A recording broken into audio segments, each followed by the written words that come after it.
Boa tarde para todo mundo que está chegando. Bem-vindos, bem-vindas. Hoje eu convidei a Bianca Castilho para a gente poder ter uma conversa sobre um tema que eu considero fundamental, muito importante, que é sobre escutar e interpretar em análise, né?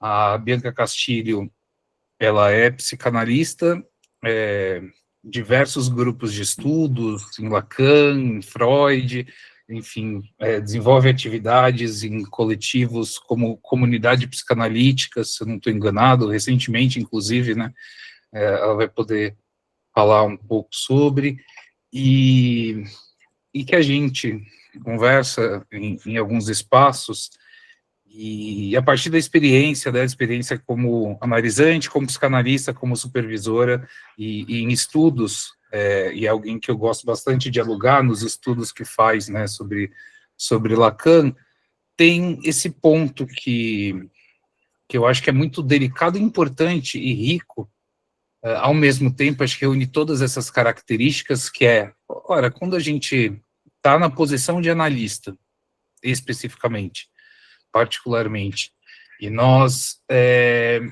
escutamos o outro, o que seria propriamente a escuta? Não é qualquer escuta, né? Evidentemente, a psicanálise, quando fala de escuta, tem um sentido muito próprio do que seria se escutar, e aí isso passa por livre associação, em termos freudianos, livre associação e a abstinência, ou a disciplina da abstinência em Freud, em Lacan, a questão ética, né?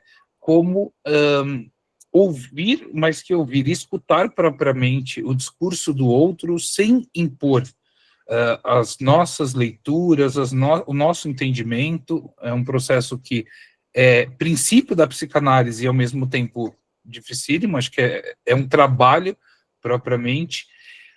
Ao mesmo tempo, é com uma mesma língua comum, na maior parte das vezes, né? Enfim, que se ouve com certas noções, com certo registro simbólico, nem sempre mesmos, que nós escutamos, e as interpretações surgem também, né? E aí, como escutar, interpretar, são processos que ocorrem juntos, é possível separar, escutar, escuta e interpretação. Então, a ideia é que a gente conversar um pouco sobre esse processo na análise, sobre a escuta e interpretação, visando, né, um espaço ético, no qual o desejo o sujeito apareça, e ao mesmo tempo entender as relações que o lugar do psicanalista pode produzir para abrir discursos ou para fechar, para contribuir para que o próprio sujeito vivencie os seus processos nos seus tempos e chegue às suas conclusões, assim como também para que que o psicanalista assuma um lugar ad hoc, no sentido de substituto, do mestre, daquele que diz o que é, daquele que diz o que faz, que é um lugar que não deve ocorrer, mas que a gente sabe que, enfim, isso às vezes ocorre, e parte, inclusive, do que em algumas traduções se chama de contra-transferência, ou o próprio Lacan, a resistência do analista, né? Enfim, seja bem-vinda, Bianca, fala de você, e aí a ideia é trazer você aqui para a gente conversar sobre escutar, interpretar em análise.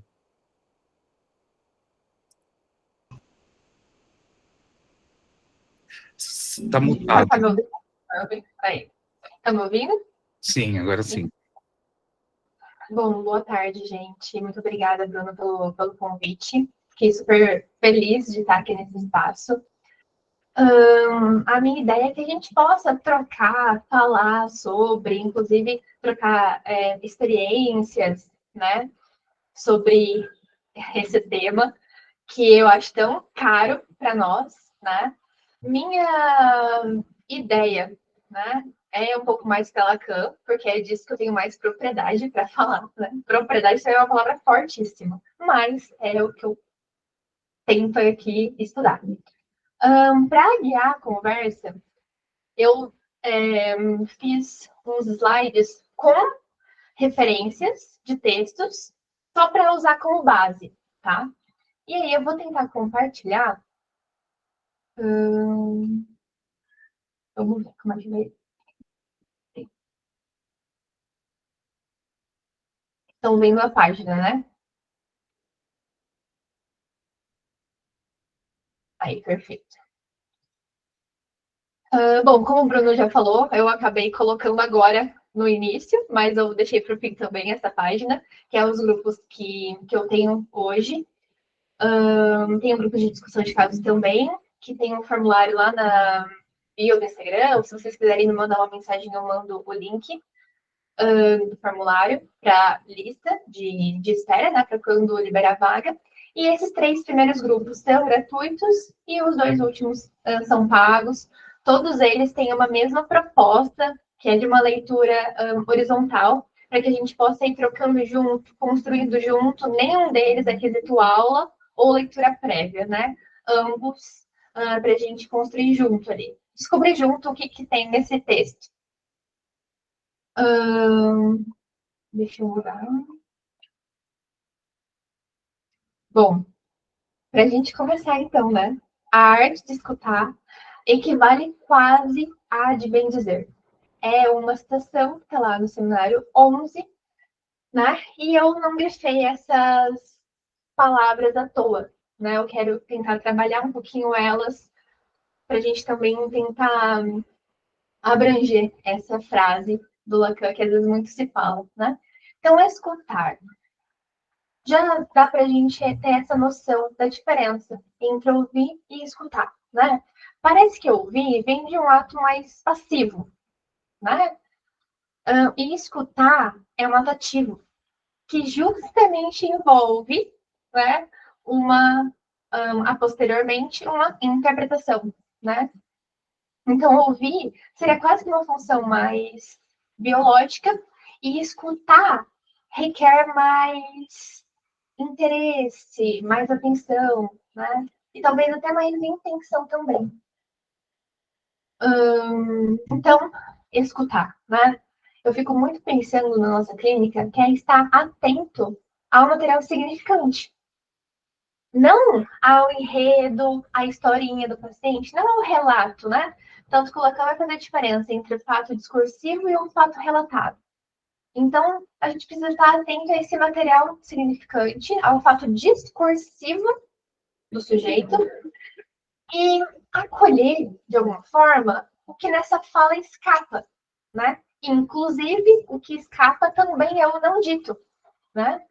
Eu não pensei em entrar hoje tanto na questão teórica do enunciado e da enunciação, mas aqui é algo que entra bem, né? Estar atento à enunciação e não ficar preso ao enunciado, tá? Que é o que está sendo falado, né? O que está sendo dito. Precisamos ouvir o não dito, né? O dizer, o ato de dizer, né? E aí eu também fico pensando que a gente vai escutando, né? Então, o que não faz sentido, né? Ao mesmo passo que a gente escuta também o não dito. Então, olha como é complexo, né? A gente pensar. A gente escuta o que não faz sentido e o que não é dito, né? Bom, então a arte de escutar equivale quase a de bem dizer. Bem dizer é muito curioso ali no seminário 11, que ele vai trabalhar isso em algumas lições sobre o mal dizer, sobre o bem dizer. É bem interessante, né?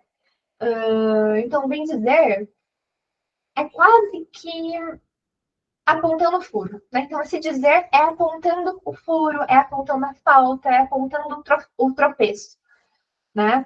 Quando a gente diz algo para o paciente, não é fechando o sentido.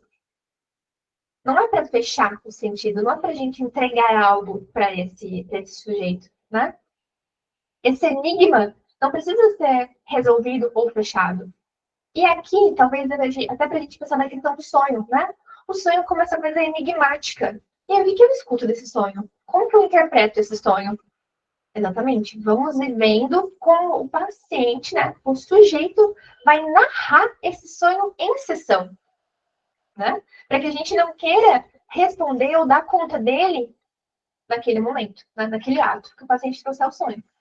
Porque a nossa interpretação, inclusive do sonho, ela não vai naquele caminho de Google, né? De sonhou com isso, é aquilo. Sonhou com faca, é isso. Sonhou com carro, é isso. Sonhou com mãe, é isso. Não. A gente vai prestando atenção na fala, né, do paciente. Por exemplo, cenário 6. Acho que vai ter algum momento que um paciente homem vai estar trazendo um determinado sonho e ele vai dizer que sonhou com uma mulher, assim, assim, assado, mas que não é a mãe dele. A questão é, por que mãe precisou aparecer aqui? Né? Não é que, então se ele falou que não é da mãe, deve ser da mãe com certeza. Não! Mas a gente coloca para jogo isso, então, né? Que foi dito. Então, bem dizer é esse dizer que não interpreta pelo sentido, mas que faz algum tipo de marca, que faz algum tipo de fissura. Eu gosto muito dessa palavra, que faz algum tipo de fissura, né? Então, bem dizer, é quase como que escrever com a voz, né? Esse corte aí que terá algum efeito na cadeia do analisando. Não é à toa, né? Até pegando um comentador, o Antônio Quinet, ele vai dizer que a ética da psicanálise equivale quase que a do bem dizer o sintoma. Eu acho isso interessante também. Até porque o sintoma, para nós, não é algo que precisa ser resolvido, né? Mas qual que é a função desse sintoma para o sujeito? Eu acho que é um ponto interessante para a gente pensar.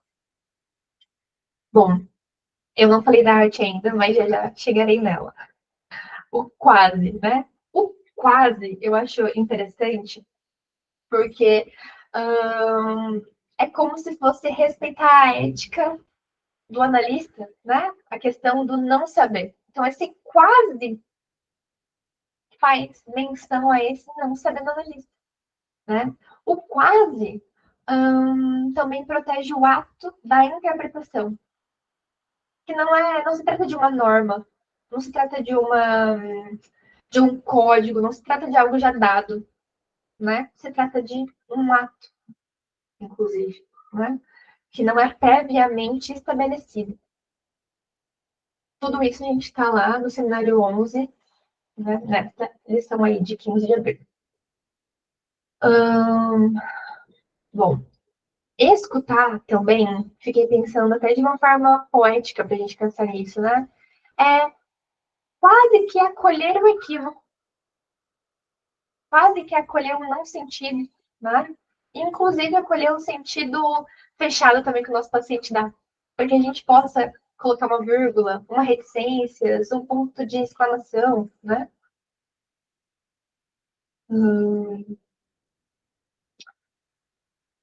Peraí, ó. O link. Vocês estão conseguindo ver a tela, né, gente? Só pra saber. Então, o escutar seria esse acolher o equívoco, também o que se passa, ou o excesso. Fanny, pode falar. Eu não sei se você está passando a tela do slide, porque aqui não está aparecendo, a gente ainda está no primeiro. Ah, tá. Eu tô parada nessa tela mesmo. Ah, tá bom. Tá? Tô parada nessa tela e eu tô destrinchando aqui essa frase ainda. Porque a ideia é que eu coloque aqui só as referências para a gente discutindo a frase, tá? Mas qualquer dúvida, podem perguntar. Bom, então, o bem dizer seria operar com o equívoco, né? Ou esse enigma. E eu, Bianca, e eu sei que mais alguns analistas, também linkam a questão do analista e do artesão, né? E aí que é nessa hora que eu linko o analista como um artesão da palavra, um artesão do texto clínico, né? Porque essa escuta, diferente do ouvir, ela é artesanal, ela não é dada, né? Para cada um, a escuta vai ser diferente, vai ser construída de uma forma diferente, né? Não é genérico, não é padronizado, não dá para seguir um checklist, não dá para seguir um formulário, né? Não é dessa ordem o nosso trabalho, né? Bom, indo para a arte, então, né? Quase como um operador, né? Essa arte quase como um modo de operar no ato analítico, na escuta, na sessão, né? E uma outra coisa que eu acho interessante, inclusive, eu acho que isso acontece em qualquer momento da clínica, né? Mas mais ainda no início, quando às vezes o analista está com mais pressa de alguma coisa, né? Nessa hora, vem a questão de não precisamos ter pressa, né? Para concluir alguma interpretação, algo enigmático, né?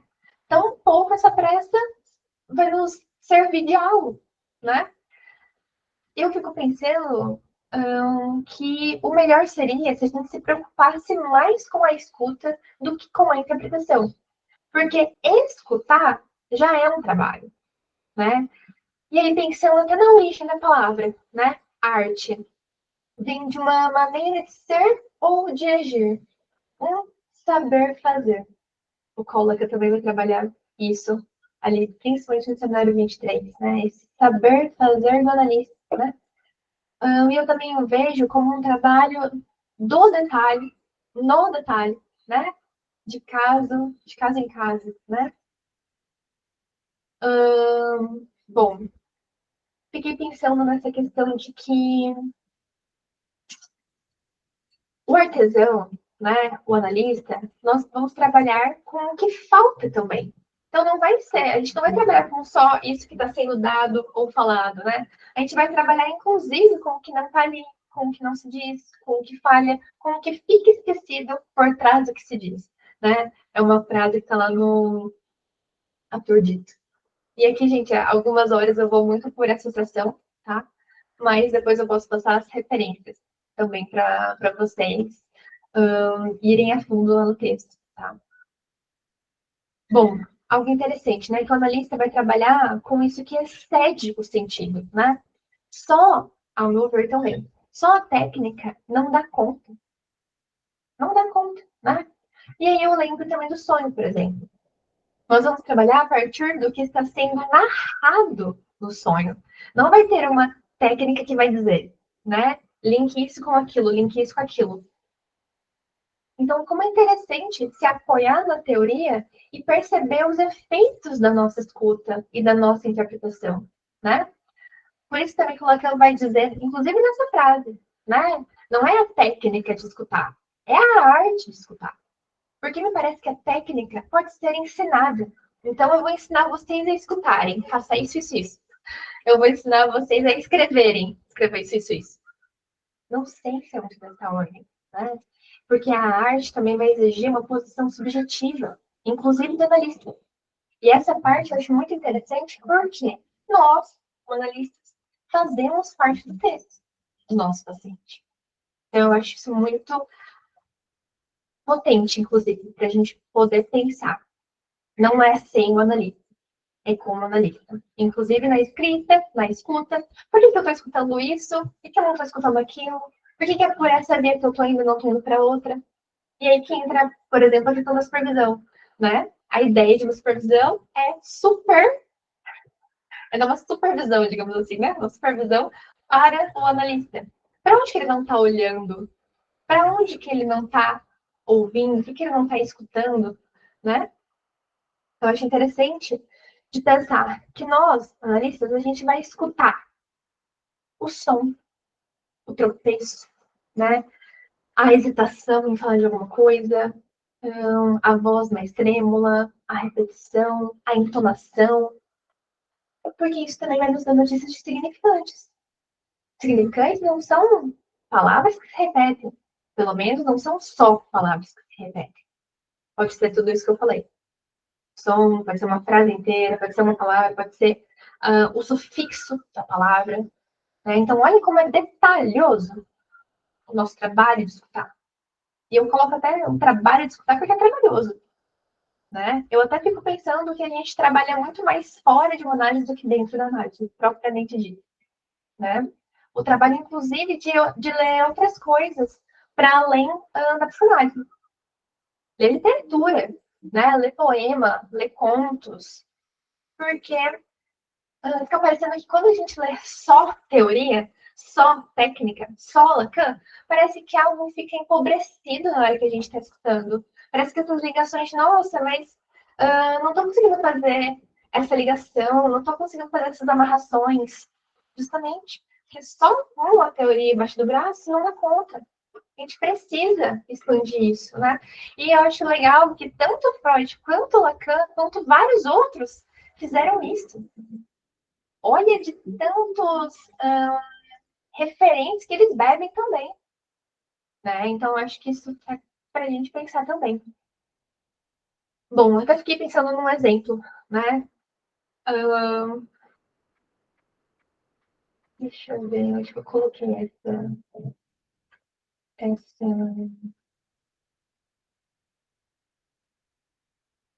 Bom, vou falar para essa aqui, depois a gente volta pro exemplo. A palavra não tem nunca um único sentido, um único emprego. Toda palavra tem sempre um mais além. Sustenta muitas funções, envolve muitos sentidos. Atrás do que diz um discurso, há o que ele quer dizer. E atrás do que quer dizer, há ainda um outro querer dizer. E nada será nunca esgotado. Se não é que se chega ao fato de que a mesma palavra tem função criadora e faz surgir a coisa mesma, que não é nada senão o conceito. E nessa hora, seminário 1, né? Mas também vai estar no seminário 11. Não, desculpa, gente, é seminário 11, essa passagem, tá? Desculpa. Não, é seminário 1 mesmo, seminário 1, tá certo. Acertei aí o número. Acho que perto dessa passagem, ele vai estar falando sobre Hegel, né? E vai falar sobre o tempo da coisa, que o tempo da coisa importa. E aí me faz pensar naquilo que a gente estava falando sobre a questão da pressa, né? Então, para que ter pressa? Lacan também vai ter um texto lá, né? O tempo lógico e a asserção da certeza antecipada. É um texto interessantíssimo, né? Cada coisa tem seu tempo. Precisamos saber e aprender a escutar, né? O que o sujeito está querendo nos dizer, né? Um outro conceito que eu gosto bastante é o futuro anterior. Eu não lembro agora exatamente em qual texto tá, mas vai ter a ideia de que é no efeito da retroação, é no efeito retroativo que é produzido algum efeito de sentido. Então, olha aí, às vezes não é nem dentro da análise, é fora dela, né? No livro da Luciana Salum, Fragmentos do que se escreve de uma psicanálise, se não me engano, no prefácio, o Christian Dunker vai escrever esse prefácio. E ele vai colocar, né, que quando uma análise vai bem, o melhor é o que acontece fora dela. E aí eu linko com essa questão também, né, desse efeito retroativo do só depois. E às vezes a gente tem notícias, né? Bom, deixa eu pular aqui também para ver o que temos. Bom, nos encarregamos de escutar os discursos, o que é de mais fictício, de mais repetido. Ou seja, quando a gente faz isso, né, as perguntas mais se multiplicarão do que se fecharão. Porque, como eu também dou supervisão, o que mais chega é a dificuldade de perguntar. Né? Porque eu também vejo nosso trabalho muito como antinatural, né? Anticompreensivo. Porque o que mais seria natural é a gente compreender, a gente entender, a gente falar a mesma língua do paciente, é a relação ser dual. Mas uma análise não é dessa ordem, né? Não é disso que se trata. né, numa relação de análise. Bom, aqui está o exemplo que eu ia dar, né? Para a gente pensar a possibilidade também, né? De intervenções. De que minha chefe me persegue. Eu não aguento mais, né? Daria para a gente fazer várias perguntas a partir dessa frase.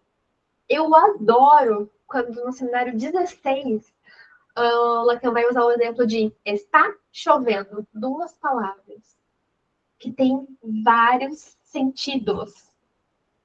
E pode ser que à primeira vista que a gente leia isso, né, de está chovendo pode ter os mais diversos sentidos, a gente fique, como assim? Está chovendo pode ter mais de um sentido que não a chuva caindo do céu. Mas sim, pode, né? Eu estava num grupo de estudo e a gente estava falando sobre isso.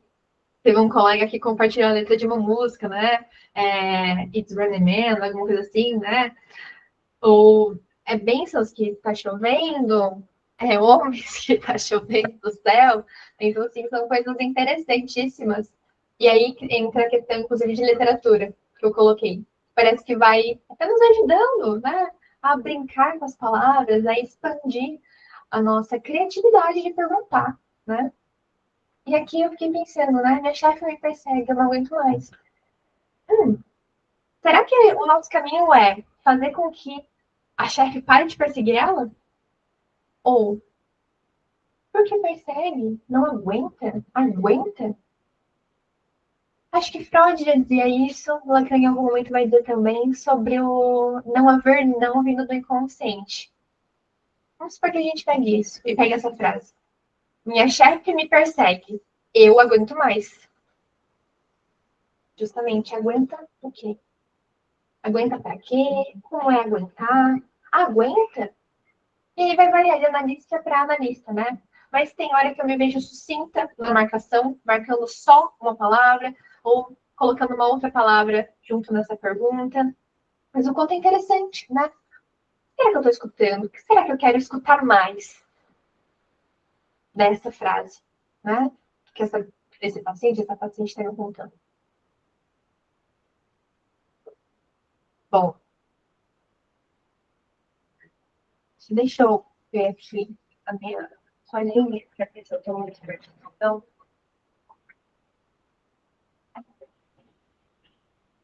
Bom, antes de ler isso aqui, eu vou começar a falar um pouco sobre a interpretação, né? Que a interpretação não é dar sentido, né? Mas operamos com o tempo, justamente o tempo da coisa que importa, né? Que eu estava falando agora há pouco. E a gente opera com o tempo, com o significante, a gente opera com o tempo, com o significante e com a posição do sujeito frente ao outro, né? A interpretação, ela vai implicar o tempo lógico de fato. E parece que fica escancarado na nossa cara que não é sobre o tempo cronológico. Né? Não é sobre, já faz 3 sessões que eu estou atendendo a pessoa, posso fazer alguma intervenção, posso fazer alguma pontuação. Estou atendendo faz 5 meses, é muito cedo ainda. A questão é, de que tempo que a gente está falando quando fala assim? O tempo é lógico, né? E, ao meu ver, uma análise começa para o analista na primeira sessão, para o analista. O analisante que vai ter o seu tempo de entrar em análise. Mas enquanto ele não tem análise, a gente está fazendo o quê? É uma boa pergunta. Exatamente, o nosso trabalho como analista. Independente se viemos da psicologia ou não viemos da psicologia. Né? Não tem outra coisa para fazer que não seja sermos analistas. Né? Então, eu acho que tem uma coisa, um conceito interessante, inclusive na transferência, que é o que a gente vai, que é o que eu vou falar daqui a pouco, sobre a interpretação e a transferência. Seminário 11, ele vai casar muito interpretação e transferência. Né? E a gente vai estudando transferência e vai vendo que ela é estrutural. Ou tem transferência ou não tem transferência. Não precisa esperar 5 meses para fazer alguma coisa, porque agora a transferência está forte. A transferência não está forte. Talvez a sua segurança pode ser que tenha se fortalecido agora. Mas não é sobre a relação terapêutica. a relação SUS-paciente. Não é sobre isso. Porque ou tem transferência ou não tem. E eu gosto de pensar, inclusive algumas pessoas me perguntam, por que eu pergunto para o paciente por que eu e por que agora? Gente, para mim é muito importante. Muito importante para mim. Por que o paciente me escolheu e por que agora? Né? Inclusive, nessas simples perguntas, eu já tenho uma notícia de transferência e também, né, eu consegui compartilhar isso com uma pessoa que, para mim, também é um meio de assegurar, de alguma forma, uma segurança. Tá? Acho que tanto para os analistas homens quanto para as mulheres, talvez a gente passe por certas situações. Eu já passei. Então, saber como esse paciente chegou até mim é uma forma de me proteger também, né? Bom, falei também, me perdi. Deixa eu voltar. Ah, eu pulei, né?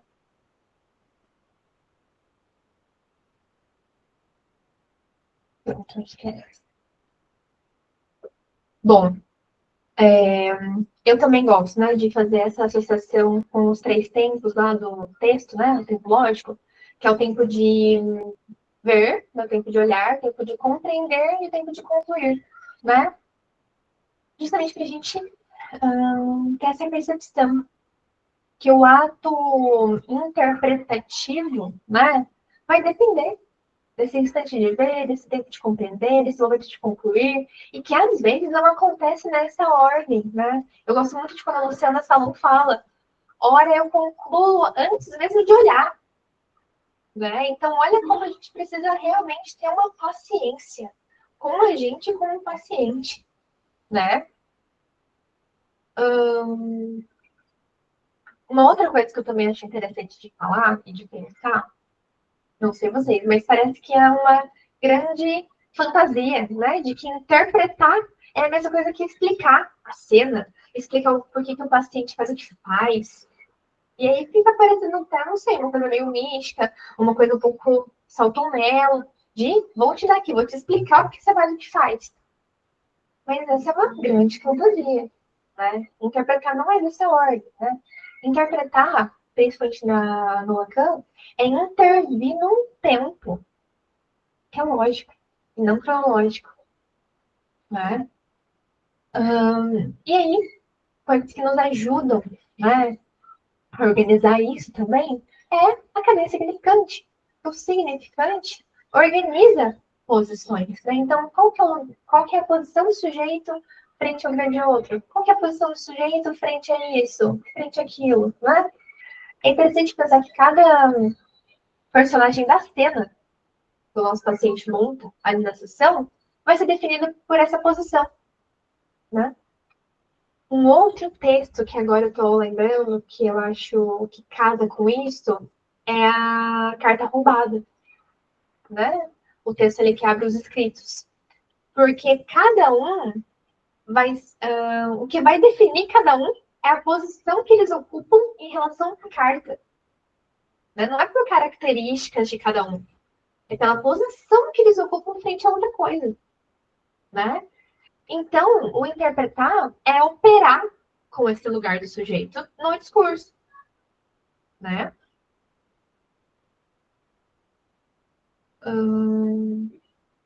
Bom, uma outra coisa que eu acho interessante de pensar, né?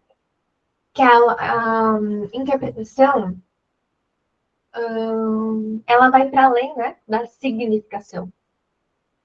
Mas que na interpretação a gente vai ter notícias do significante, do qual, né, o sujeito está assujeitado, né?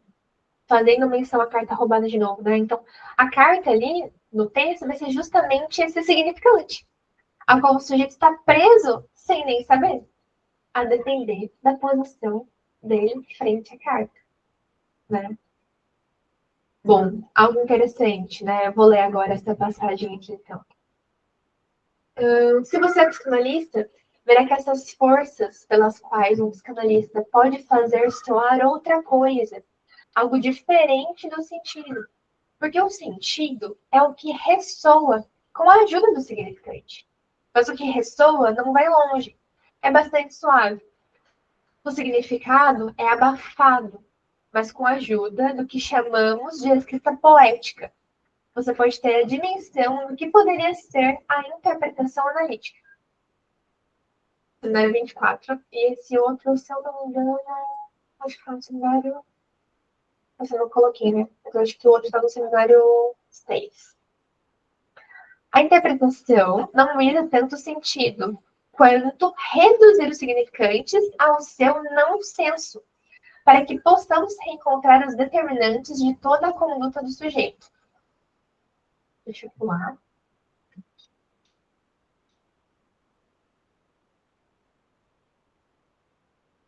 Desculpa, gente.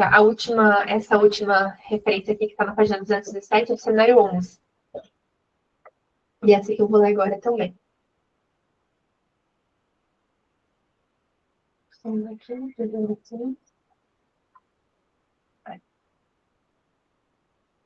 A interpretação não é aberta a todos os sentidos.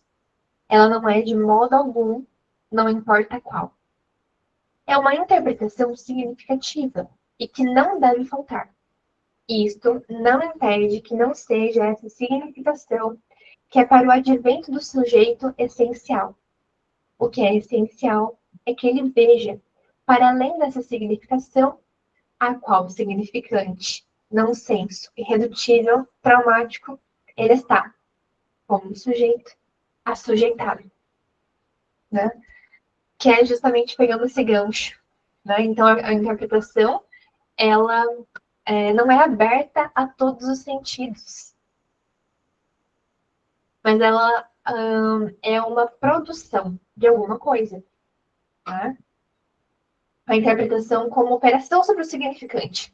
Né? Então, interpretar, na verdade, seria também cortar, pontuar, marcar, de alguma forma, deslocar a cadeia significante, né? Para que algo fique diferente. Né? Não quer dizer que essa cadeia significante aqui vai deixar de existir, mas é que a partir dela possa haver outras possibilidades de existência, inclusive. Né? É interpretando que pode aparecer um equívoco, né? Que a gente pode, inclusive, nos depararmos com aquele efeito de surpresa, né? Uma outra coisa importante, acho que de dizer, é que essa interpretação, ela é um ato, né? Não é algo que vai deixar as coisas elucidados, né? Ou algo já dado previamente, né? É quase como se a gente tocasse o significante onde ele faz furo, né? A gente localiza ali o ponto onde essa falta dá as caras, onde ela tropeça, onde ela vacila, né? A gente desloca de alguma forma, né? Esse automatismo, né? Isso que já está tão automático ali na cadeia do sujeito.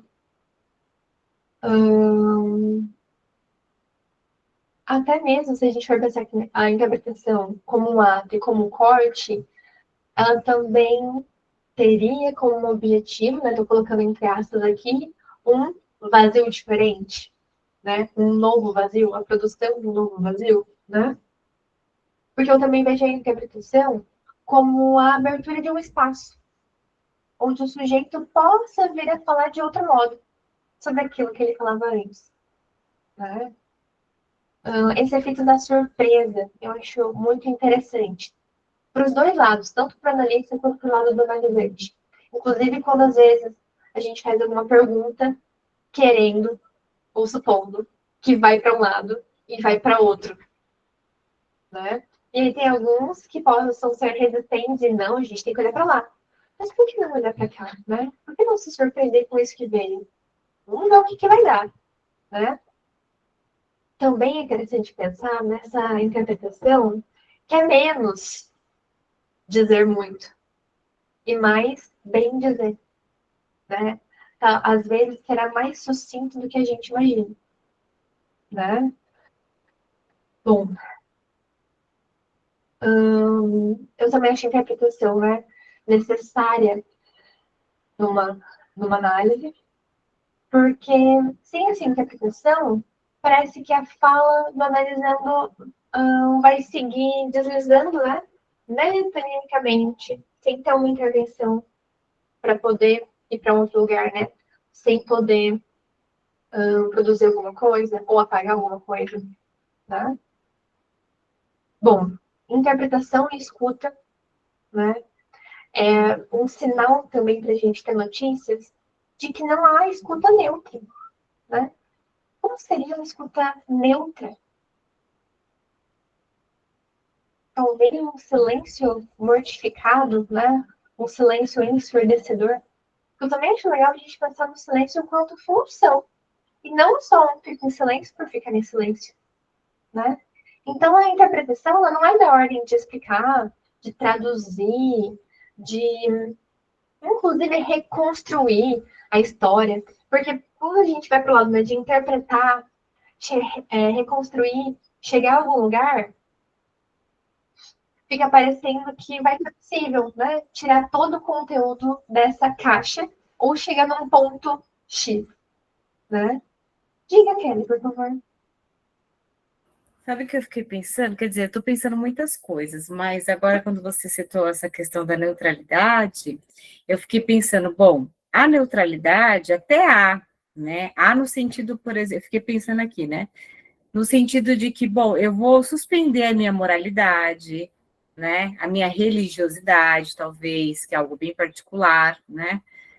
Para poder atender um outro, né? Porque às vezes o analista ele confunde muito, né? Ele fala, bom, parece que assim, se eu sou de determinada religião e eu abomino na minha vida pessoal particular outra, sei lá, que eu considere algo como errado ou certo, enfim, de uma moralidade, né? Que eu não posso atender outras pessoas. Então, eu acho que há sim uma neutralidade na questão de suspender isso que para mim talvez está nessa ordem de moralidade, né, religiosidade, entre outras coisas. E eu estava assistindo uma aula do Saulo hoje de manhã e ele falava justamente disso, né?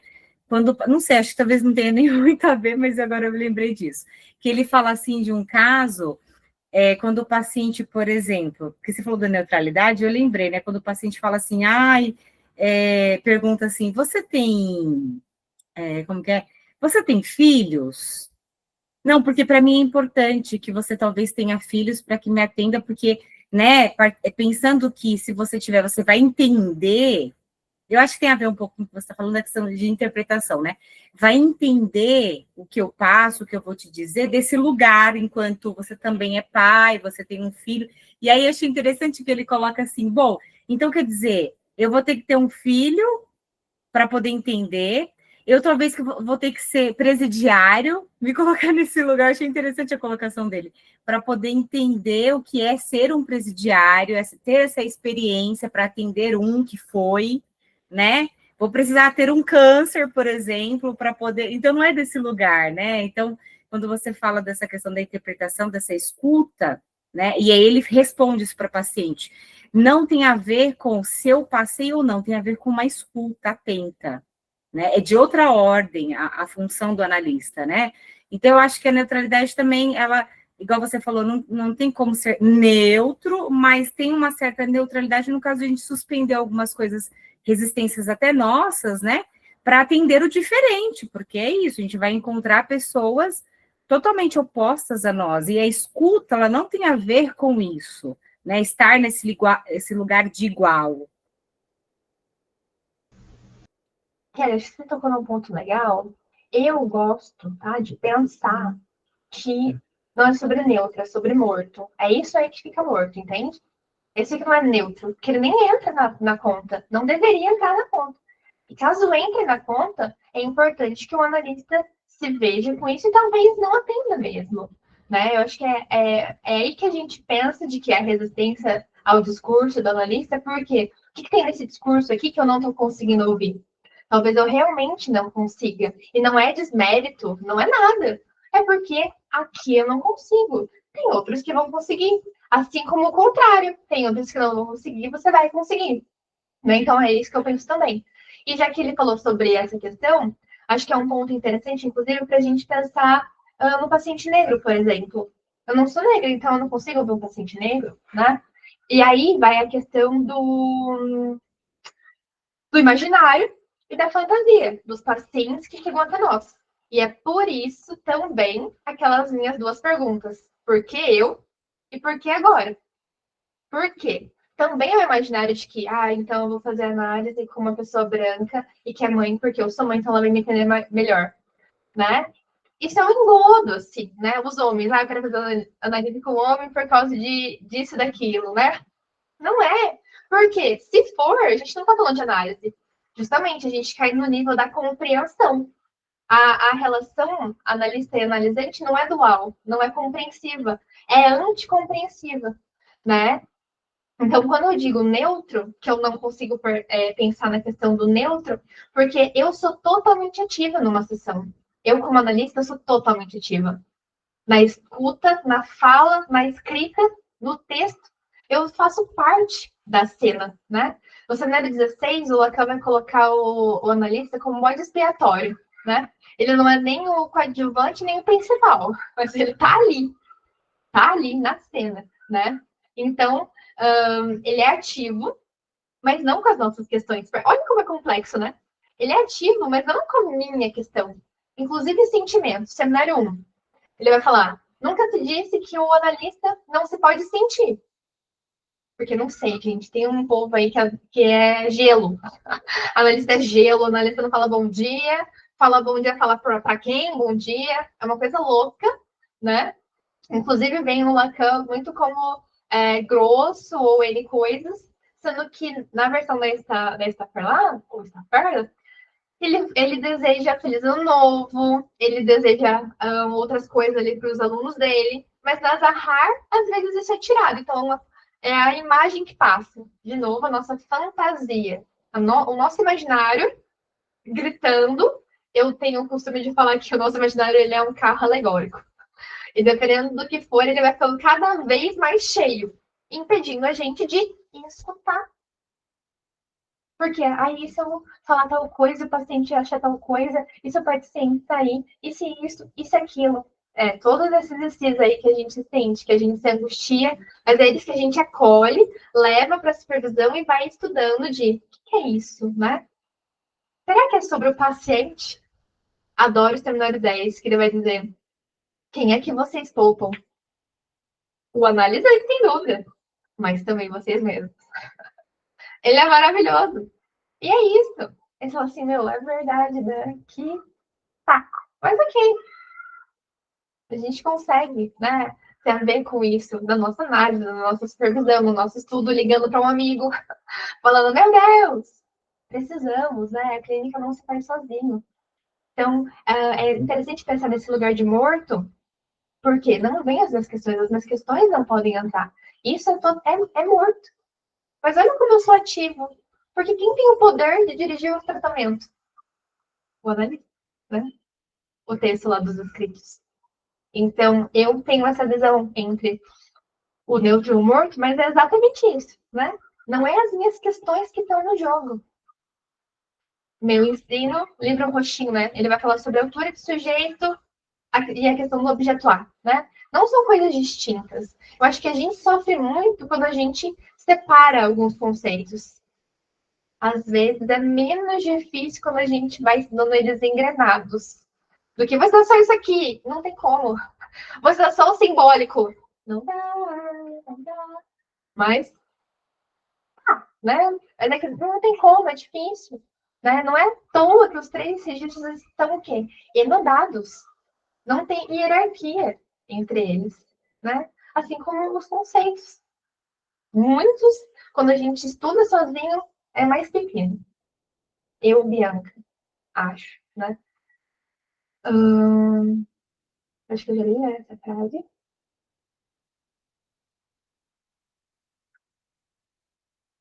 Antes de entrar nessa parte, fiquei pensando de novo, né, na questão da interpretação. Então, a interpretação, né, seria esse pontuar, esse cortar.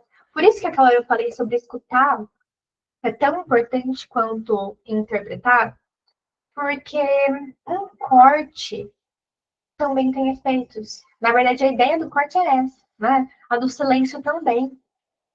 Então, quando eu usei até o exemplo do Celton Meliano, né? Porque é importante a gente pensar por que eu tô fazendo o que eu tô fazendo. Às vezes eu faço perguntas assim, né? De por que você tá cortando? Mas por que você ficou em silêncio agora? Não, não é pra ser a Bianca chata. Mas é só porque eu sei, eu também já passei por isso, muito, de ouvir. Você tem que cortar, você tem que ficar em silêncio. E eu falo assim, mas por que eu tenho que ficar em silêncio agora, nesse momento? Tipo, é por causa do quê? Não, aí a resposta é que o analista tem que ficar. Que o analista é cara de bege. Que o analista faz isso. Aí você fica, ah, tá. O analista faz isso, mas para quê? Qual é a função? Eu acho maravilhoso quando a gente pensa nesses conceitos como enquanto funções. Cortar por cortar, ficar em silêncio por ficar em silêncio. Aí me vem, tá querendo poupar quem? O analisante ou você mesmo? Né? Ou não é sobre isso? Porque, gente, eu concordo com a questão de que na hora que não souber o que falar, não souber o que fazer, às vezes é melhor ficar em silêncio. Né? Às vezes é melhor ficar em silêncio. Realmente. Mas aí, ó, eu tenho uma função, eu tô em silêncio que eu não sei o que fazer. Ótimo. E não tô em silêncio porque mandaram ficar aqui, ó. Parado com essa cara de paisagem. A analista não ri, não dá oi, nem se mexe. Eu não sei, gente, mas eu acho engraçado. Isso. Essa figura de analista, né? Inclusive frio, distante. E aí eu acho que também tava um estigma das pessoas que chegam até a psicanálise, né? Nossa, não, tem uma aversão, vocês só ficam calados. Eu falo, meu Deus do céu, quais experiências a pessoa teve, né? Então, que pena, que pena. Bom, voltando. Deixa eu voltar agora, porque na outra citação, eu tinha tentado destrinchar um pouco isso, que eu fiquei muito tempo nessa frase, gente. Ela é uma frase que rende muito, tá? Ao meu ver, né? Ao meu ver. Eu vou trazer um pouco das coisas que eu estava construindo a partir dela. E qualquer coisa depois vocês me falam se faz sentido ou não faz sentido, tá? Bom, eu fiquei pensando. A interpretação ela não é aberta a todos os sentidos, né? A interpretação ela tem direção. Ela não é, acho que aquele comentou dessa coisa da moralidade, né? Então a interpretação não é isso, né? Não é da moralidade, é justamente o significante, né? Exatamente isso. Ou seja, não é qualquer palavra, não é qualquer acorde. E me perdoe, gente, ser repetitivo, mas eu acho que é o processo. Então não é qualquer corte, não é qualquer coisa, né? A interpretação, ela toca alguma coisa, inclusive estrutural da cadeia. Percebe? Não é à toa, né? Não é uma coisa que eu veio lá, sei lá, da luz e me fez fazer isso, né? Não. Bom, a interpretação, então, esse ponto, né? Mais significativo, né? Mas não leva em conta esse sentido, né? Ela é significativa, por isso produz um efeito de significante. Desloca a cadeia, né? Bom, fiquei pensando que o que move o sujeito, eu particularmente gosto muito da palavra efeito. Então, o que move o sujeito não é o conteúdo da interpretação, mas o efeito da interpretação. O efeito de corte, o efeito que ela produz, né? Bom, interpretar é abrir esse caminho, né? Para que o sujeito veja, não sei se eu posso usar essa palavra, mas enfim, né? Interpretar é abrir um caminho para que o sujeito tenha notícias do significante que o causa. Tudo cenário 11, né? A causação do sujeito. Então, não é da ordem da compreensão. A interpretação, a nossa escuta não é da ordem da compreensão, é da ordem da causação, né? E aí a gente tem notícia dessa ação, de algo ativo, né? Essa interpretação, ela é significante, né? Não é com sentido, né? Bom, agora eu vou pular aqui. Seminário 6. Interpretação é construção de um lugar para o desejo aparecer. Interpretação como produção do significante mestre, S1, que é justamente ali o discurso do analista, né? Ele começa no seminário 17, a construção dos discursos, e o discurso do analista é o último. É muito interessante pensar isso, né? E aí eu coloquei a imagem do discurso do analista para a gente visualizar, e os lugares, o que significa, né? Então, para a gente ter notícia ali, né? Ó, a produção do significante mestre. O único discurso que tem a produção como significante mestre é o discurso do analista. Ou seja, a gente ali, ó, ou a gente como objeto A, tem como efeito a produção do significante. Né? E para a gente fechar de alguma forma, para a gente poder trocar mais, eu fiz uma frase, assim, que eu não coloquei aqui, mas para a gente pensar, né? De que a escuta, não sei se vai fazer sentido, quero ter notícias de vocês depois, tá? A escuta, escolta. Quem me conhece sabe que eu gosto de brincar com as palavras, é quase que uma coisa ambulante. Mas, enfim, a escuta escolta, na medida que acolhe, né? Esse material significante. Acolhe também isso que não faz sentido. Então, eu acho muito interessante quando o paciente fala, né? Nossa, tô pensando em alguma coisa que não faz sentido. Eu, dentro de mim, tô lá aplaudindo, falando, ufa, que bom que chegou algo que não faz sentido. E geralmente o paciente vem, né? A resposta é cheia de sentido, traz tudo uma coisa bem formulada, né? E a gente quer isso que escape, isso aí que ele tá pensando, que veio agora, né? Mas é isso, a gente olha, a gente escuta tudo. Mas eu adoro quando chega esses momentos também. De então escutar o que não faz sentido. E a interpretação opera e faz uso disso, né? Tendo por objetivo produzir alguma coisa. Né? Então, sem escuta, a gente não tem material nem para trabalhar.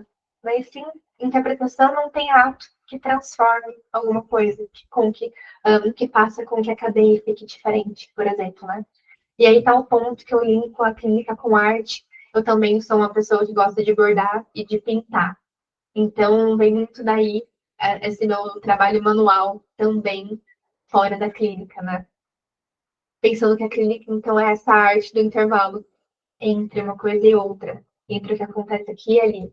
E aí, nisso, a gente tem notícia dos efeitos que isso produz. Né? Então, gente, eu pensei nisso para hoje.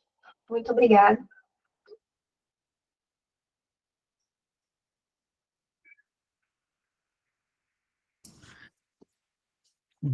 Muito interessante, muitas questões, veramente. Eu vou fazer um comentário para abrir a discussão e se vocês quiserem, é só levantar o braço e a gente começa uma roda de pergunta, uma troca, uma conversa mesmo. Eu achei muito interessante esse final que você falou do escutar, auscultar, porque vai do próprio latim, né? O próprio latim remete à escuta como auscultare, que é ouvir, que significa ouvir com atenção, mas também a própria questão da cultura, não é tanto, acho que não é tanto da cultura, eu pensei no ato de leitura, pensando o texto que é construído no processo analítico do analisante com o analista e essa dimensão ativa enquanto manejo, nessa dimensão ativa enquanto presença do analista, né, enquanto essa função sendo realizada num nível mais profundo, talvez, no ato do analista, propriamente falando, a noção de legere do latim, que significa colher. Me veio um pouco isso, e a gente colhe não o que talvez na vida cotidiana escolhe o que é mais agradável, escolhe o que está mais redondinho, né? Acho que eu penso um pouco na psicanálise como a gente olha e escuta aquilo que não se quer ver nem escutar, né?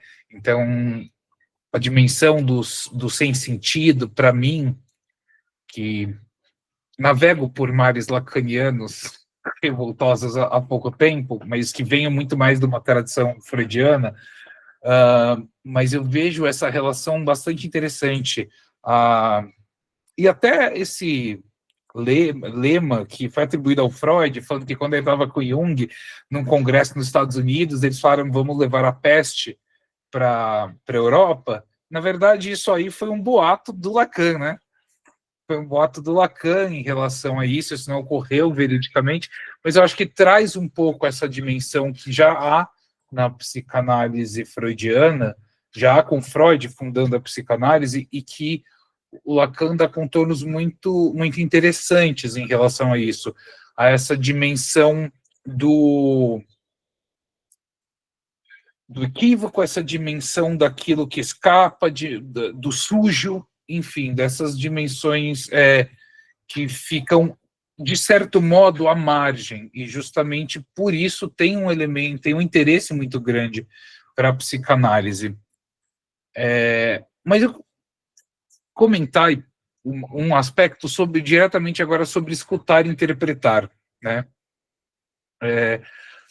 No processo da interpretação, e eu acho que a interpretação se diz de vários sentidos, né? Não é também um único sentido, né? Não só porque seria da ordem do imaginário, mas no sentido de que, quando nós escutamos, interpretações estão ocorrendo. Eu, pelo menos, vejo um pouco disso. O que não significa que é um momento para você trazer essa interpretação ou como uma pontuação, como elementos, porque a livre associação, ela ocorre dos dois lados.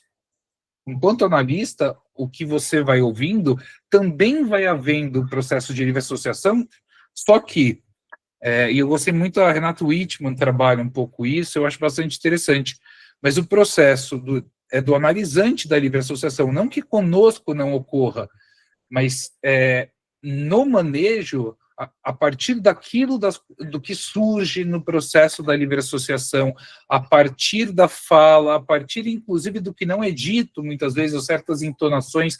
Eu gostei bastante quando você falou, por exemplo, um sufixo que repete, ou outros maneirismos que também podem ganhar o estatuto de significante, porque não é só, nem toda palavra é significante, né?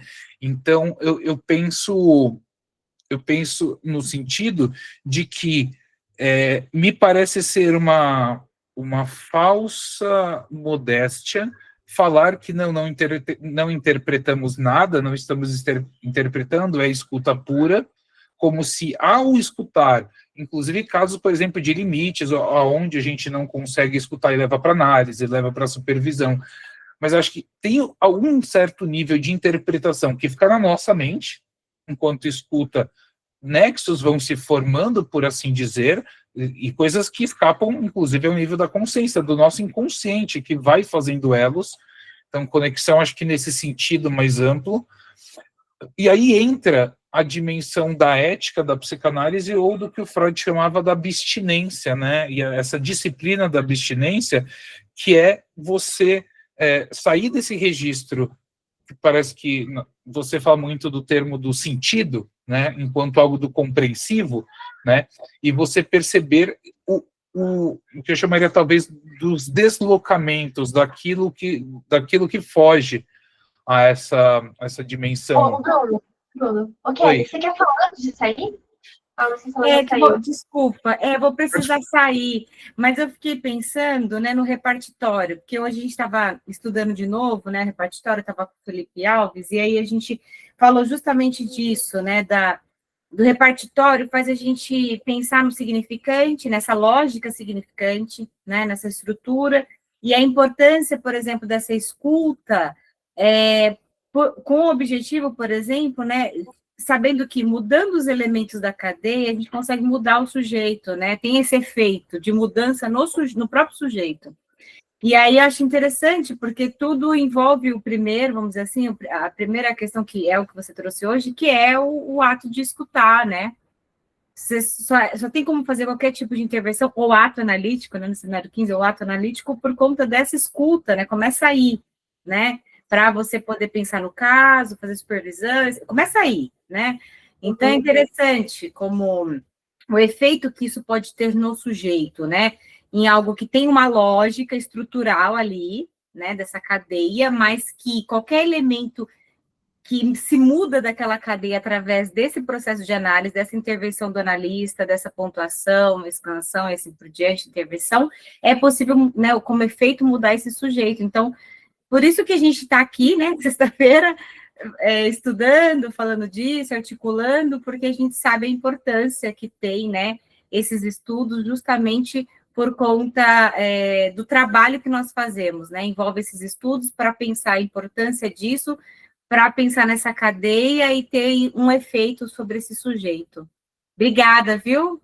De nada. E Kelly, antes de você conseguir ficar, só vou dar um exemplo bem rápido antes. Eu só acrescentando uma coisa nesse tudo que você falou que eu achei bem legal, mas que é também mudar a posição do sujeito frente à cadeia. Então, é a posição, né, do sujeito que a gente muda. E um exemplo, gente, eu vou só um recorte, porque está sendo gravado, né, mas eu achei bem didático de pensar que eu atendi uma paciente recente, e bem poucas sessões, né, e ela estava dizendo de uma luta. Ela disse, né? Eu luto com o corpo. Eu luto com o corpo. No que eu escutei isso, ela já tinha dito outras coisas, tá? Eu esperei ela finalizar ali o pensamento e falei assim, né? Mais ou menos. Nossa, quando você me disse, né, que desse seu luto com o corpo, fiquei pensando do luto com a imagem de você ver o corpo que tinha pro corpo que tem hoje. E aí, ela falou assim, nossa, né? Ela não tinha pensado nisso ainda, dela frente ao espelho, porque ela não tá mais conseguindo emagrecer agora. Né? Então, como é ver esse corpo que sempre foi de uma forma, mudando, ela quer que continue mudando, mas há algo aqui que parou e não é mais possível, né? E aí foi muito interessante porque ela falou, nossa, tinha coisas que eu tava pensando, não voltado para isso, mas agora eu tô podendo falar em voz alta, né? Então, acho que é muito interessante, né? Para a gente perceber dessa escuta, dessa interpretação. E uma coisa interessante de pensar é que a associação, ela não é livre, né, gente? Não sei se vocês sabem disso, mas a associação não é livre, né? Porque o paciente não chega para você e fala, bom dia, nananana, e vai. É a partir das nossas perguntas que pode passar a ser uma associação livre. É livre depois, né? Dia. O que te vem na mente? Pode dizer, né? O que tiver vindo aí. Mas ela não é livre. Imagina, o paciente, você chega ali na sua frente, você fala, olá, bom dia, e aí? Associe livremente. E aí, gente, isso tá textual também ali na direção do tratamento. É um texto que eu indico muito, é um texto riquíssimo, riquíssimo, eu acho, para a gente poder pensar, né? E um outro ponto, só para que você colocou sobre a escuta pura, aí eu já achei curiosíssimo, né? A escuta pura, né? Ela é pura, então como seria uma escuta também poluída, né? Como que é ir limpando os nossos ouvidos, né? E eu penso que ler, estudar, escutar, o escutar, quando eu fiquei ouvindo, né? Eu mesma falando para mim, nossa, escuta, de que o paciente não tá falando disso aqui, né? Desse luto com o corpo, e eu fui falar do luto com a mãe, da perda da avó. Entende? Né? É essa escuta de vamos olhar para um caminho também, né? Nessa escuta de, entre aspas, ir junto, né? Mas causando coisas. Então, eu acho interessante. Ok.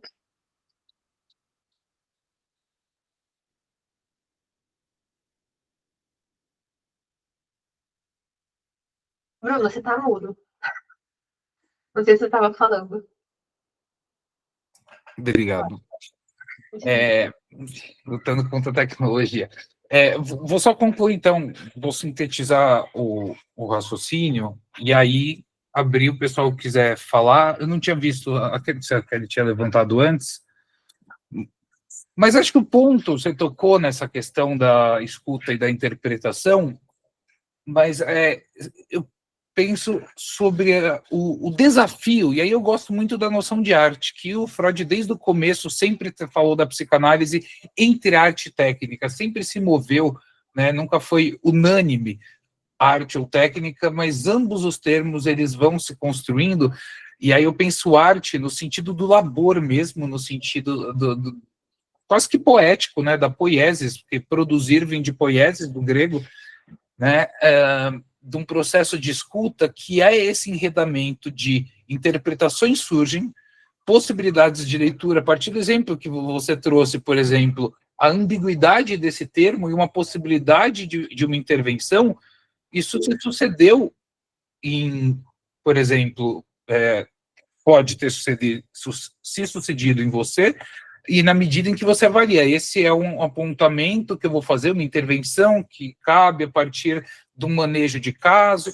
Então, acho que nesse sentido é interessante que o processo de interpretação que constrói possibilidades de sentido, né, ou intervenções para produzir efeitos de sentido, como você disse, eu acho que tem uma importância no sentido de que sem isso,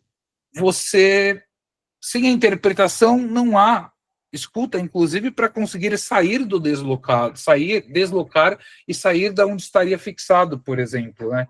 Então precisa de um parâmetro desse processo na escuta, para que você consiga escutar a alteridade, porque é um pouco pensar a escuta como alteridade, entender a gramática alheia, uma gramática do outro, né? A escuta me parece um pouco esse difícil exercício, mas que às vezes a interpretação também pode fechar, no sentido de que algo que está sendo dito e a gente não consegue escutar, ou seja, a gente não consegue fazer que para mim é uma das coisas mais difíceis do mundo, que é a alteridade, né? Ou seja, entender a gramática do outro com sua lógica interna, com sua coesão interna, né? E como que você vê isso na sua experiência, nessa questão da clínica, entre a escuta, a escuta quando você está na posição de analista e essa interpretação que ela é inevitável por um lado, ela pode fechar discursos, também pode abrir. Como que você sente isso? Bom, eu acho que não tem interpretação sem escuta. Eu acho que duas coisas que, pela primeira vez, eu achei que eu não ia falar, mas, como sempre, é difícil. Duas coisas que eu falo muito que é um processo de exercício e esforço. É um processo, é um trabalho. Acho que eu coloquei ele também, né, de que algo não é dado, não é técnica, né? E aí vai ter esse saber fazer aí, né, de o que eu estou ouvindo, o que eu estou conseguindo escutar, né? E afiando essa escuta. Eu gosto muito de pensar num processo de afunilamento. Para afunilar, a gente precisa abrir, né? Então, na Sailor aqui também vai fazer uma analogia lá com o jogo de xadrez, né? Como é que o jogo começa, né? As peças ali do jogo. Mas acho que é estar disponível para escutar o paciente, né? Escutar, inclusive, esse exercício do além do que está sendo dito, né? O enunciado é o que está sendo dito. A enunciação é o ato de dizer. Mas por que o paciente está me contando isso? Por que ele está falando disso hoje? Por que ele quis começar por aí? O que é isso que o paciente está dizendo? Diz dele. Que materiais que a gente vai ter aqui de escuta para que seja possível uma interpretação, para que cause algo ali naquele sujeito. Inclusive, quando a gente vai para a questão da lógica, também achei que eu não ia falar sobre lógica. Mas é algo que eu também gosto muito. Cenário 19, inclusive, né? É um dos meus queridos, que ele vai principalmente referenciar ali o Frege, né? Onde um referente podem ter mais de um sentido, né? Então, eu acho isso muito poético e bonito, porque justamente não trata da compreensão. E aí, na medida que eu acho que a gente se depara mais com isso na supervisão, mas eu acho que em vários espaços isso pode acontecer. De, nossa, eu não perguntei isso. Mas por que será? Porque eu concordo com isso que a paciente falou. Eu concordo com isso. Eu tô aqui junto com ela, a gente seria melhores amigas. E tudo bem concordar, né? Tudo bem, quanto pessoa. Mas enquanto função de analista, a gente está ali causando outra coisa. Então, qual que é o nosso objetivo de intervir aqui? De interpretar essa lógica, de não dá para ser dependente e amoroso? Às vezes tem umas coisas que os pacientes vão criando, você fica... Sabe aquela coisa estranha? E não é no sentido pejorativo, gente, que é estranho a gente estranhar o que o nosso paciente diz. Acho que é bom. Inclusive, é necessário que a gente se estranhe ao ouvir coisas do nosso paciente. Eu gosto de pensar na questão do estrangeiro, né, nessa hora, um pouco poético, mas que nós somos estrangeiros no país que é o nosso paciente. Então, quando ele fala amor, minha mãe, ansiedade, por que eu fico assim, ansiedade? Não, eu não sei o que é ansiedade. Uma mãe, eu não sei o que é uma mãe para você. O que é uma mãe para você? Porque é muito interessante quando a gente pensa nos pacientes que estão de outras regiões, diferente das nossas, e vão usar gírias que são típicas das regiões, né, ali deles. E aí fica o quê? Mais fácil da gente perguntar, percebe? Essa parte é muito legal de ver. Nossa, foi mais fácil para eu perguntar o que significa isso, porque eu nunca ouvi. O difícil é perguntar quando a gente já escutou. O difícil é perguntar quando está no dicionário, né? Então, olha como é um processo árduo, difícil, criativo, eu, inclusive, eu uso dizer, né?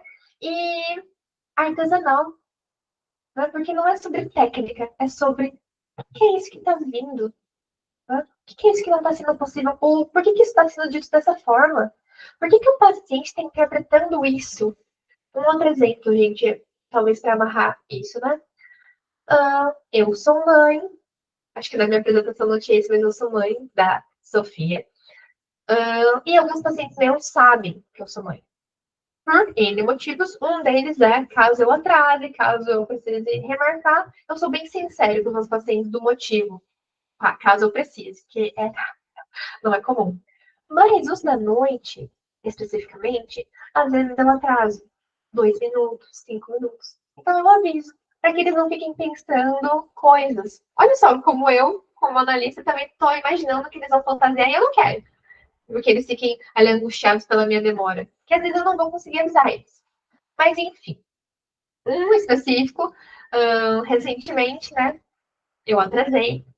Estava ali me esperando. Na hora que eu cheguei, ele deu uma risadinha, né? Ele falou assim, nossa, eu estava aqui achando que era um teste o seu atraso. Apesar de saber que você é mãe e de saber que você talvez ia se atrasar. Porque você já me avisou. Você já atrasou outras vezes.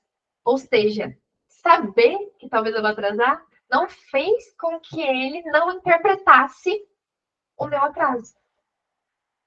A questão é, por que será que é isso que surge? Por que será que é isso que se repete? Mas será o teste do quê? Mas por que será que foi abandono que veio? O que será que está passando ali, né? Então, é um pouco não, né? Muito mais profunda, né, do que a gente consegue captar, né? Mas quando a gente vai para a lógica, para a matemática, Lacan diz, né, que não seria mal se os analistas fossem um pouco para a matemática. Qual que é a lógica do discurso? E a gente coloca esses contrapontos, também são interpretações de perguntas, mas isso e isso? Mas não dá para ser assim e assim? Não fala mais. Né? Então, não sei se te respondi, mas espero que tenha iluminado.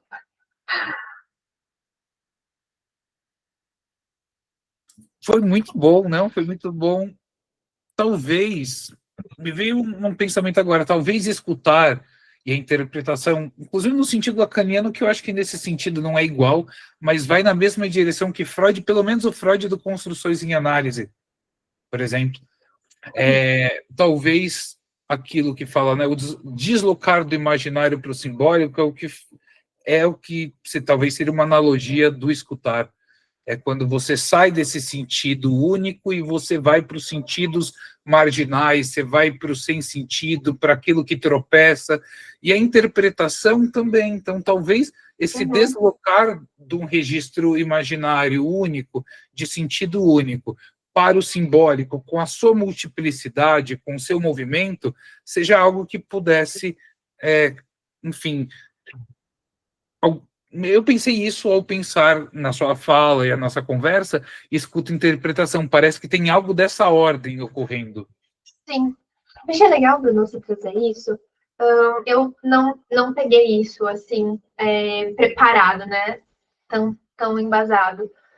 Mas eu penso na praxis lacaniana, né? A praxis da psicanálise lacaniana, que é tratar o real pelo simbólico.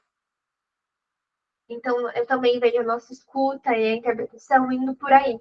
Então, e é por isso que o nonsense entra no jogo, né? Que é isso que não faz sentido, é isso que não totaliza, né? O real é isso que não totaliza, que não fecha, que não é apreendido, mas é evidenciado. Então, também, aquela questão, né? De nenhum dos três terem uma hierarquização, né?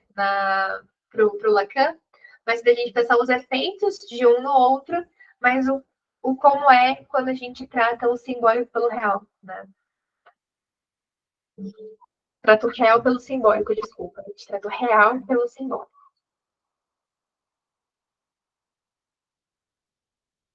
Eu acho que é isso, mas eu acho um ponto interessante, né? Pra gente pensar e seguir nesse exercício, né? Eu vejo muito que é um exercício, um esforço. Inclusive para nós analistas deixarmos o nosso imaginário um pouquinho ali no armário, né? Para que a gente consiga ouvir melhor, para que a gente consiga perguntar também. Porque às vezes eu acho que tem vários momentos, né? Um momento de que eu pensei em fazer uma pergunta, mas eu não quis falar por medo do que o paciente vai falar. Por medo do que ele vai achar. Nosso imaginário está aqui sambando do nosso lado, né? E outra coisa é quando a gente sai da sessão e fora da sessão a gente pensa numa pergunta, numa intervenção. Aí é outra coisa. Mas quando na sessão a gente pensa, a gente quer falar, mas deixa de falar por receio, aí é um ponto para a gente averiguar, né? Bruno, tá travado de novo.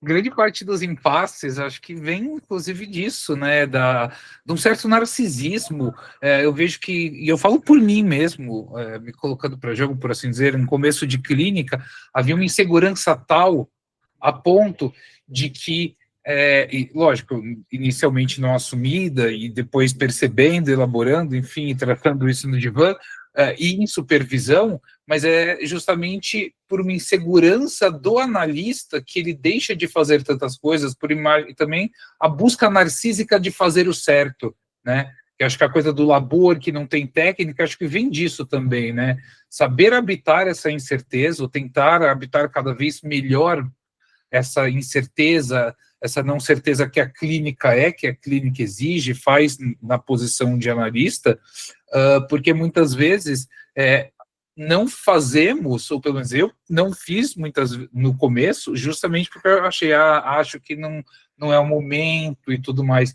E aí, num processo de elaboração, vai vendo que isso é muito mais do narcisismo do analista que está querendo buscar um guia de certo e errado, do que necessariamente do manejo tendo o paciente no centro, né? No centro de tudo. Então, acho que isso é um elemento importante também, acho que para apontar enquanto escuta interpretação, e aí da minha experiência como analista, foi quando eu assumi isso e elaborei essa questão que eu verdadeiramente passei a escutar. Né? Porque eu acho que escutar não é uma coisa simples. Pelo amor de Deus, gente. Se em algum momento eu passei essa impressão. Não. Então é só para demarcar a dificuldade mesmo. Sim, não, e é mesmo. E sabe uma coisa que você foi falando, eu lembrei?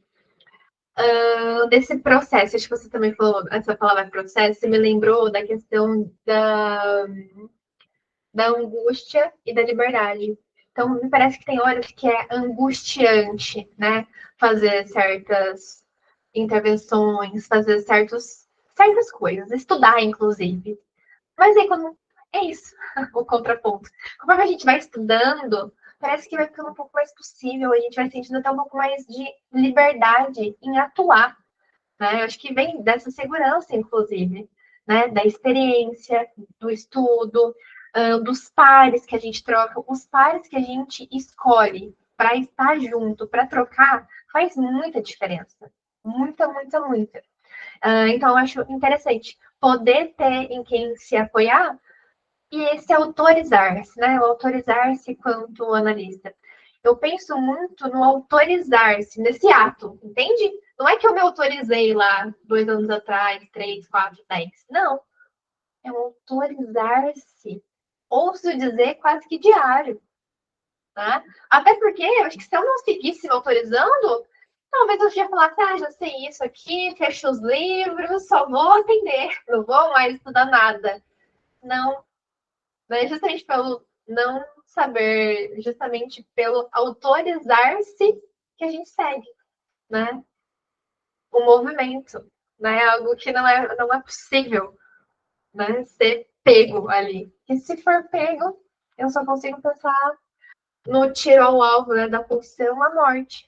O objetivo não é acertar o alvo, mas é esse vai e vem, né? É como isso está se dando. Interessante. Pode falar, Ana Paula. Então, Bianca, eu me contemplo muito quando você diz assim, desse autorizar-se, mas desse autorizar-se que é diário, que não é de um certo momento da vida ou da formação, porque não existe, né, a formação em si, é todo um percurso, e esse autorizar-se diário, ele reverbera muito no que você traz sobre escuta e interpretação, porque cada dia vai ser uma nova escuta, novas interpretações, independentemente do tempo que o paciente está ali falando com você e o que está falando, sempre vai ter uma novidade. Eu acredito que a gente é sobre desarmar-se, né, das armadilhas do método. Então, se ficarmos pensando só no que seria tal coisa, como você disse, fecharíamos todos os livros todos os dias, e aí não íamos nos lançar mais. E essa questão dos pares, ela é muito importante, porque às vezes a gente se coloca numa angústia de que aquela questão, aquela escuta, aquela interpretação, aquela situação com determinado paciente está acontecendo só comigo, aí está no nível da minha inexperiência. Aí você senta com o pai, às vezes a pessoa tem 40 anos de clínica e vive aquela mesma coisa de alguém que está há 5 anos na clínica. Então, é muito isso, é sobre esse diário mesmo. Ana, que legal. Eu adorei te ouvir, fiquei feliz de te ver aqui. E uma outra coisa que eu achei interessante de pensar é que como nós estamos influencia muito na nossa escuta diária. Isso que você estava falando, né? Que muda justamente porque eu também mudo. Por isso que eu também falo sobre o quanto nós fazemos parte do texto, né? Por quê? Esse horário que você atende, será que você está cansada de ouvir esse paciente ou é o horário? Ou é porque nessa fase da vida aconteceu alguma coisa? Ou é porque você está atendendo aqui e lembra que tem louça para lavar, tem roupa na máquina, tem cachorro, tem isso, tem aquilo, tem papagaio. Então, olha como a gente está também influencia quase que diretamente na escuta, na escrita, né? Eu acho uma coisa importante. E achei bonito de retomar essa questão de se. A hora que eu falo isso, de se desprender da técnica, é que a hora que a gente está ali escutando, a gente está escutando.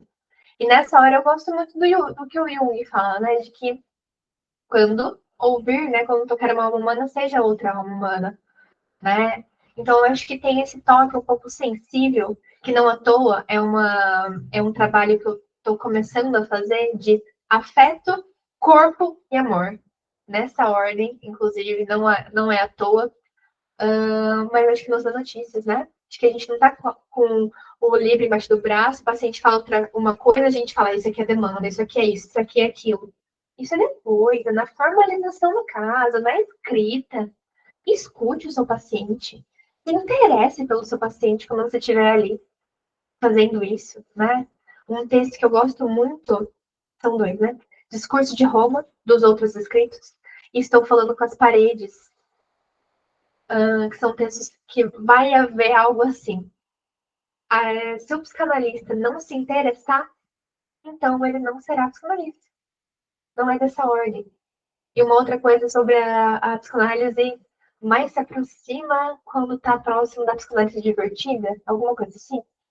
Por isso que eu também gosto de pensar nesse brincar com as palavras, né? O que será que a gente está fazendo quando está fazendo psicanálise ali com o nosso paciente, né? Acho interessante.